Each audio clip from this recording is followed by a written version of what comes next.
And we're back. Here I am, Fly Navarro. I'm here with my friend Luis on the Lady Shell. Luis, thanks for having us.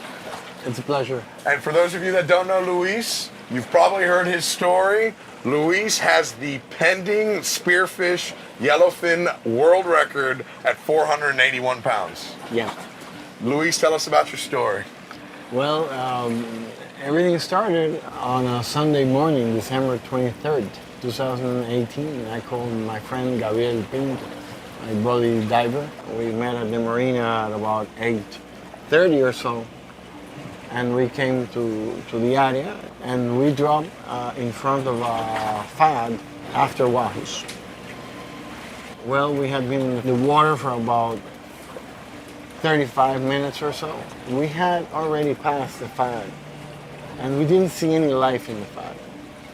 And all of a sudden, first one yellowfin tuna shows up and we were so excited. We're not expecting yellowfin tunas this time of the year and exactly in this location. My friend Gabriel Pinto, my buddy diver that day, he went down and took a nice shot on that fish, but it wasn't a deadly shot. He asked me to give it a kill shot when the fish came back to 50 feet of water, 40 feet of water. So I went down, but the fish was really active and I couldn't get a clean kill shot. But we were so excited and I said, well, you know, I was running out of air and I said, I'm not coming up without securing this guy. So I speared him again, not deadly, but I slowed him down a little, came up to the surface, grabbed a spare gun I had loaded it and had it hanging from the flashers buoy, went down again and shoot him in the head and stone the fish dead. Woo, we were, you know, really happy. So I come up to the surface again, and when I come up, Alberto del Rio, he tells me he saw another tuna looking at crossing below the flashers, and that it was much bigger. He said it was about twice as big as the one we had already secured, which weighed 125 pounds. So he's saying that there's a fish twice the size swimming around. Yeah, exactly. That almost sounds like a fish story. Yeah. So I told him to swim to the boat, which was hanging nearby, and get a specific gun. Meanwhile, I was chumming the tuna, and he was eating. So he stayed. I can tell it's much bigger, but I never really expected it to be that big. The tuna hauled on, he go around the other tuna we still had hanging from the buoys, go around the flashers, eat, chum, and disappear into the blue again. So Alberto brought me the gun. I loaded it and I went down. I only had one rope and I had only a 12-liter low-volume float on that rope holding the spear gun. Not the right rig to hit a fish that size. I said, you know, I'm not waiting anymore. A good shot is the best rig there is. So I went down, I got a very good angle to shoot him, and I shoot him. So the fish was swimming underneath you and you shot him from up going down? Exactly, Okay. and a little bit sideways. Well, when I shot him, the fish stopped swimming, his inertia, and turned on its side.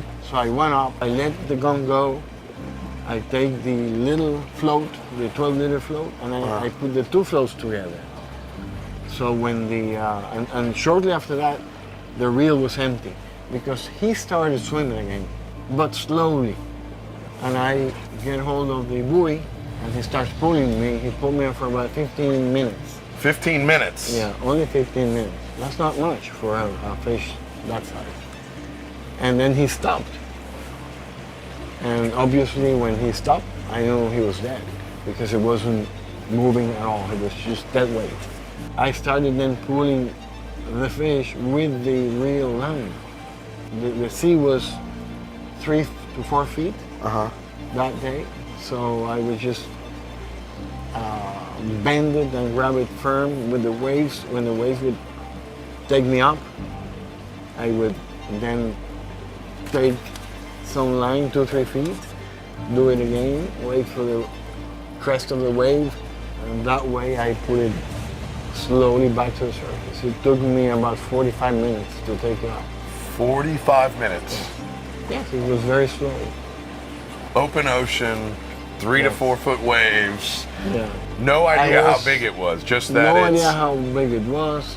No idea if the rig would hold. But it did. Praying all the time. So I came up and I handed it to the crew in the boat. And when I saw the fish against the transom of the boat, it's when I say, oh my God, it's huge. It's really big.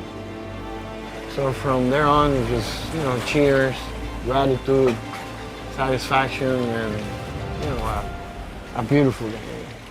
So we went back into the marina. I think Jersey was the first one that said, that's a world record. Even the Yellowfin Tuna caught sport fishing. It was about 427 pounds. That's exactly it. And spearfishing was 357, 353, I don't recall. So he said, this is a world record. This is when we found out. And then once you had it hanging and they called out that weight, what went through your mind? It's a huge emotion. When you catch a fish like that, such an extraordinary fish, everything has to go right. First of all, you need to have a chance. See, we were not in a place where we were supposed to see yellowfin tuna. Well, not only did we see yellowfin tunas, we saw the biggest yellowfin ever that day and didn't expect it. So the emotion, the joy is the right word, was amazing. Amazing. It was a day I will never forget. Excellent. Well, Luis, thank you very much. Appreciate it. You're welcome. Thank you.